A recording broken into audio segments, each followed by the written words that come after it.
experimentar. Novos negócios surgem ou se fortalecem nesse período. Teve gente até que trocou de profissão por encontrar em novo nicho possibilidade maior de sucesso nos negócios. Tem mais na edição de hoje do 30 Minutos. Movimento na rodoviária de Patos de Minas volta a aumentar, mas longe do que era antes da pandemia. Ministério Público recomenda, Prefeitura de Rio Paranaíba baixa novo decreto e semana começa com mais restrições no município. Tem ainda futebol. Apesar do desgaste, Atlético vence o Bragantino e assume vice-liderança do Brasileiro, por conta também de tropeços de outras equipes. Essas e outras informações a partir de agora.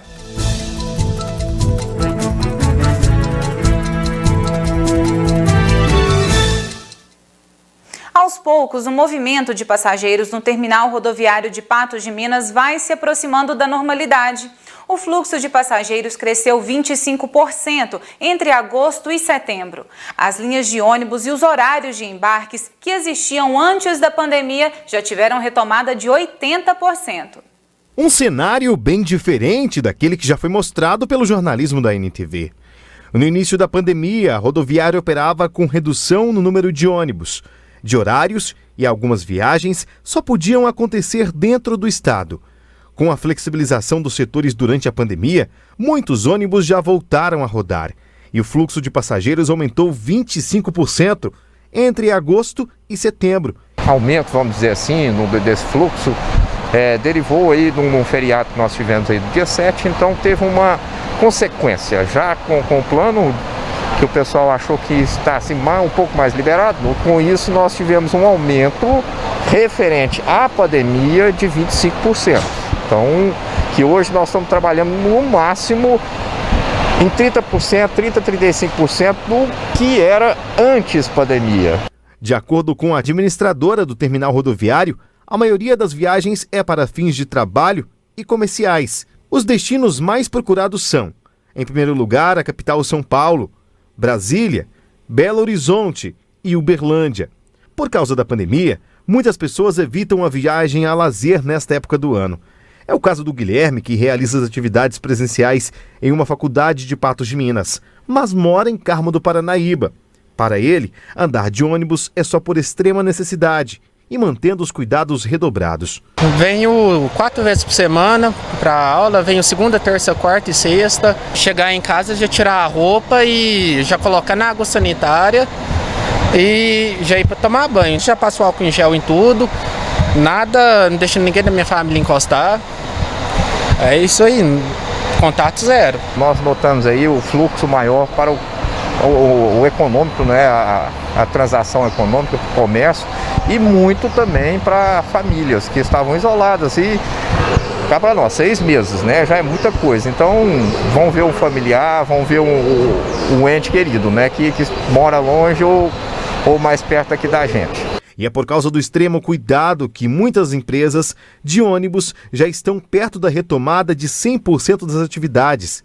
Segundo a Tijucana Concessões, empresa que administra o terminal rodoviário de Patos de Minas, houve uma retomada de 80% por parte das empresas de viagem que param aqui no terminal rodoviário.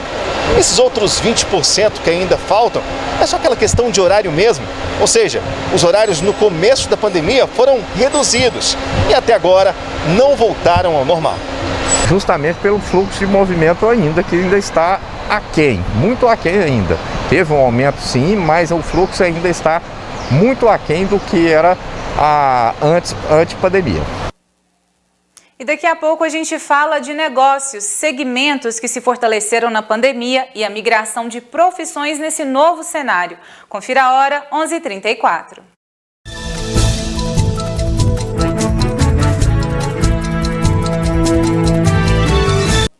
Que muita gente teve que se reinventar nessa pandemia é fato. Experimentar foi a palavra de ordem. Com as pessoas passando mais tempo em casa, destaque para o setor de mesa posta. Muitos profissionais, para ter uma renda extra, decidiram investir no ramo e a atividade tem dado certo. A Ianá é educadora física e proprietária de um estúdio. Com a pandemia e atividades paralisadas por tanto tempo, ela decidiu buscar uma forma alternativa de renda, a mesa posta. No início, o Em Receber era só uma loja que fazia porta-guardanapos, mas a procura foi aumentando e aí a gente começou a trabalhar com guardanapos, com suplás, com jogo americano. Já a Edione é dona de um buffet e de um salão de eventos na cidade.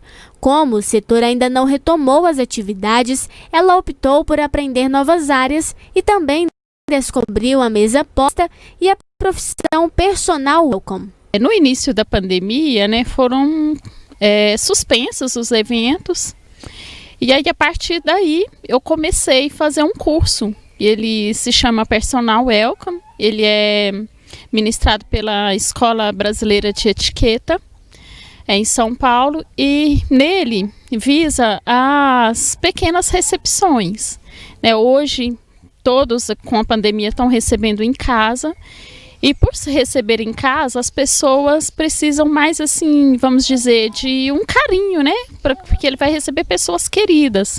Então, essas pessoas vão ser bem recebidas. E o papel do personal welcome, no caso sou eu, o profissional, ele vai ensinar as pessoas a receber bem seus convidados. Mas, devido à crise, é preciso analisar bem a situação antes de indicar produtos novos ou mesmo ir às compras. Para ajudar seus clientes, a Ianá, por exemplo, foi para São Paulo para ver se conseguia os materiais que precisava para compor as mesas mais em conta. Na necessidade de trazer novidades, de procurar itens já para o Natal, de trazer inovações, a gente veio a São Paulo, como vocês puderam ver nas imagens, atrás dessas novidades, atrás de tudo que o mercado pode nos oferecer. Assim como as duas, muitas pessoas têm procurado novas formas de empreender e de tirar uma renda extra. Essa demanda, após a pandemia, isso aumentou. Foi um movimento, na verdade, que em Patos teve uma aceitação muito grande. Eu acho que pelo fato de sermos tão hospitaleiros e sempre recebermos muito bem, as pessoas abraçaram a ideia, já postavam mesa e quem não postava passou a postar, a preocupar em arrumar para receber as pessoas. Além disso, a atividade é bastante prática, tanto para os que querem fazer por conta própria, quanto para aqueles que pensam em se profissionalizar. Você consegue fazer as duas atividades, então ele veio com a complementação de renda e tem pessoas que, inclusive, vão fazer transição de carreira.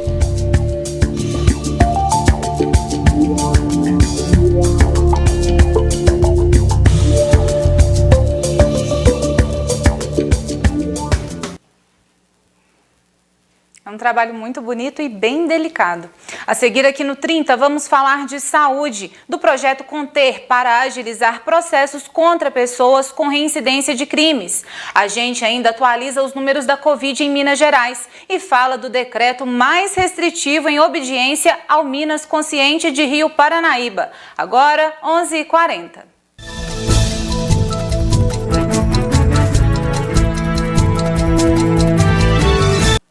A Clínica e Laboratório Mais Exames está com preços especiais nesse mês de aniversário. E esta terça-feira é ainda mais especial. Quem conta tudo é a Nayara Santos. Bom dia, Nayara. Terça da Saúde amanhã, né? Amanhã, bom dia, né? Amanhã nós estamos disponibilizando 10 vagas para os nossos pacientes para consulta com o clínico gratuita. O paciente não irá pagar nada. A clínica está disponibilizando isso porque esse mês de aniversário a Mais Exames quer presentear os nossos pacientes. Então tem que correr. Tem que correr, ligar agora. As meninas já estão todas lá apostas, esperando a ligação dos pacientes para estar marcando essa consulta. No 3814-1616 ou no 9862-1616. Ligue e agende a sua consulta gratuita com o clínico geral.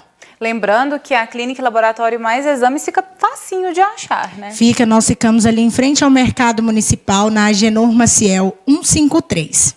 Isso aí, Nayara, muito obrigada. Até nosso próximo encontro. Tasso, depois de 7 semanas num ritmo intenso, com jogos 2 vezes por semana, cobrou a conta para os jogadores alvinegros neste domingo. A partida contra o Bragantino no Mineirão não foi nada fácil, mas o Atlético venceu por 2-1. A 4ª vitória em casa, mantendo 100% de aproveitamento como mandante. Com o placar e o tropeço dos times que estavam na parte alta da tabela, o Galo assumiu a vice-liderança do Campeonato Brasileiro. Em um jogo com poucas criações e sem inspirações ofensivas, o Atlético mostrou o evidente desgaste físico e até mesmo desarranjo na parte técnica. Que o diga Eduardo Sacha, machucado durante disputa de bola, jogou de touca. Inacreditável, mas perdeu o pênalti e depois marcou, mas estava impedido. Antes desse entrevero, num cruzamento perfeito de Arana de escanteio, o zagueiro Hever subiu alto e marcou 1-0 para o Atlético. O gol de empate do Bragantino foi de Alejandro. Na reta final, Keno cruzou e Savarino chutou forte. E o goleiro defendeu a bola já dentro do gol. 2-1 Atlético. Uma vitória que o Galo chegou a 18 pontos em 9 partidas. E com os resultados de outras equipes, na disputa pela parte alta da tabela, o Atlético assumiu a vice-liderança. Um jogo a menos que o líder internacional. Quem ficou à beira do gramado foi outro Jorge, o Décio. O outro Jorge, o Sampaoli, sofreu expulsão em partida anterior e teve que assistir a essa pela arquibancada, solitário.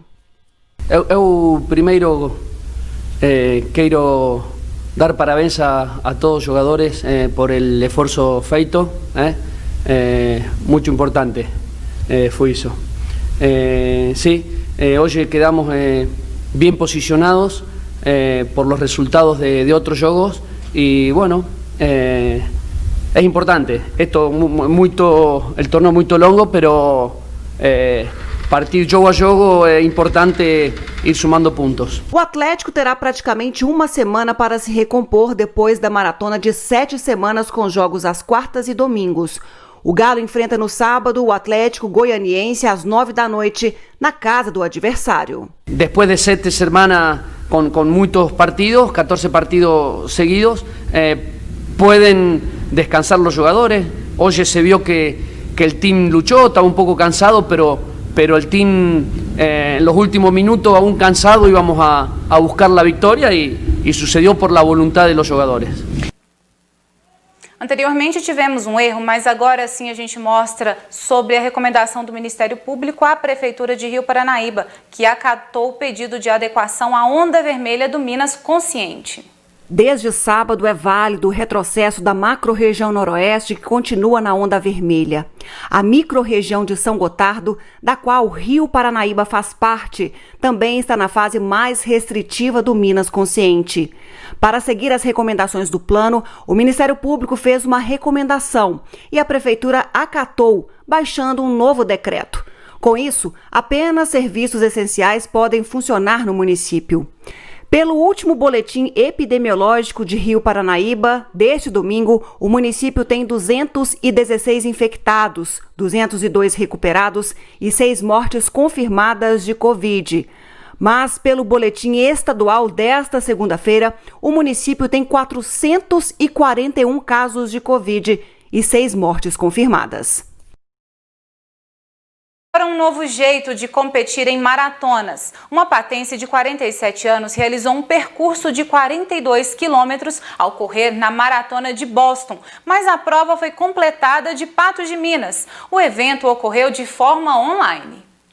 A Gisele tem 37 anos e um amor incondicional pelas maratonas da vida. Já participou de várias, mas o maior sonho mesmo era participar de uma maratona famosa e de nível mundial. E ela conseguiu. A minha primeira maratona foi no Rio de Janeiro, aqui na região não tem muitas. E aí eu fiz e consegui na minha primeira maratona o Qualify para Boston, que é um desafio para a maioria dos atletas. E deu certo, e eu fiz a minha inscrição. A gente já estava com tudo agendado, passagem, hospedagem. Com a pandemia, mudou os planos, eles adiaram para o dia 14 de setembro. Mas veio uma segunda chamada, que não teria como acontecer e todos os participantes, né, receberam um reembolso da primeira inscrição e a gente teria que fazer a inscrição novamente, mas só aqueles que já estavam selecionados da primeira etapa e eu consegui fazer a minha inscrição. E a gente começou todo o processo, mas aí virtualmente, onde cada corredor poderia fazer, né, na sua cidade, na região, seguindo as normas de segurança do seu local que vive mesmo. Por causa da pandemia, a Maratona de Boston, nos Estados Unidos, que é um dos maiores eventos esportivos do mundo que iria acontecer em abril, teve que ser adiada. Especialistas estudaram uma forma de realizar o evento de um jeito diferente. Cada pessoa na sua cidade sem precisar viajar. A Gisele correu mais de 42 quilômetros. O percurso começou na Avenida Brasil, próximo à Rua São Paulo, no bairro Brasil, em Patos de Minas.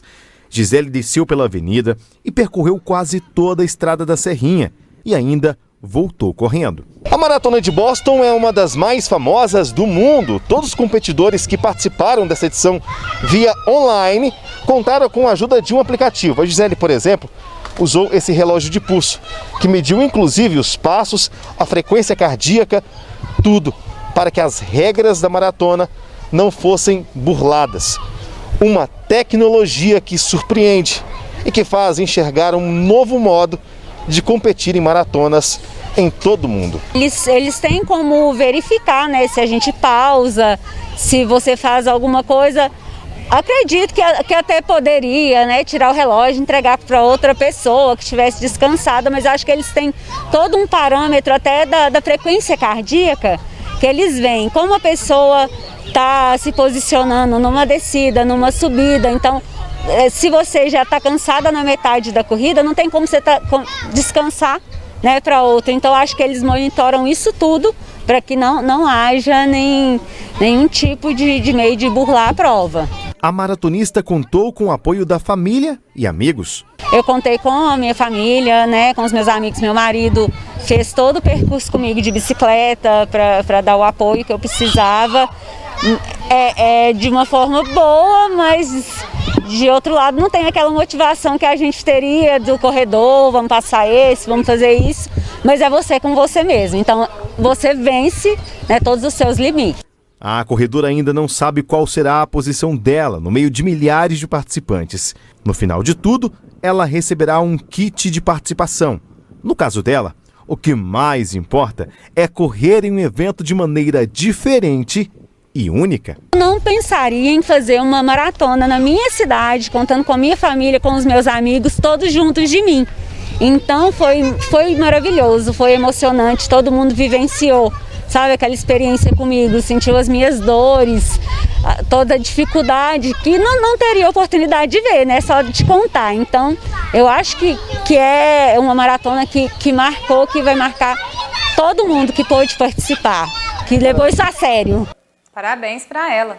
O projeto Conter, realizado pela Polícia Civil, deve agilizar processos contra pessoas com reincidência em crimes leves e graves na região. 6 processos contra um morador de Lagoa Formosa já foram encaminhados ao Poder Judiciário. Quem traz os detalhes é a Paula Mota. Bom dia, Paula. O projeto Conter, Controle Especial de Reiteração ou Reincidência, realizado pelas polícias militar e civil e pelo Poder Judiciário, já está em funcionamento. Quem traz os detalhes a respeito é o delegado Luiz Mauro Sampaio. O projeto Conter foi idealizado pela chefia do departamento, juntamente com a Regional de Patos de Minas, que trata de um controle especial de reiteração criminosa ou de reincidentes.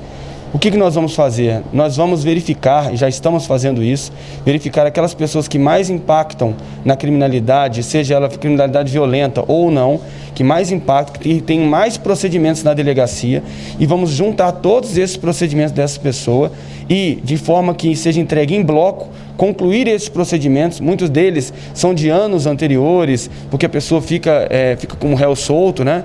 Então isso aí, normalmente o andamento desse processo ele fica mais lento, mas essas pessoas que fazem reiteração criminosa, nós estamos dando um plus nos inquéritos dessas pessoas estamos relatando esses procedimentos e concluindo esses procedimentos com a mesma celeridade como se réu preso elas tivessem, e entregando em bloco para o Poder Judiciário, para que também a análise do Poder Judiciário possa ser mais ampla, mais rápida, e ter o conhecimento de que aquele indivíduo, ele realmente está reiterando, e ele reiterando, ele ataca a ordem pública, e muitas vezes é necessário que ele seja retirado do seio da sociedade, indo então para o cárcere, para que lá ele possa ter um restabelecimento das suas condições como cidadão e como cidadão de bem, e possa depois retornar à sociedade melhor.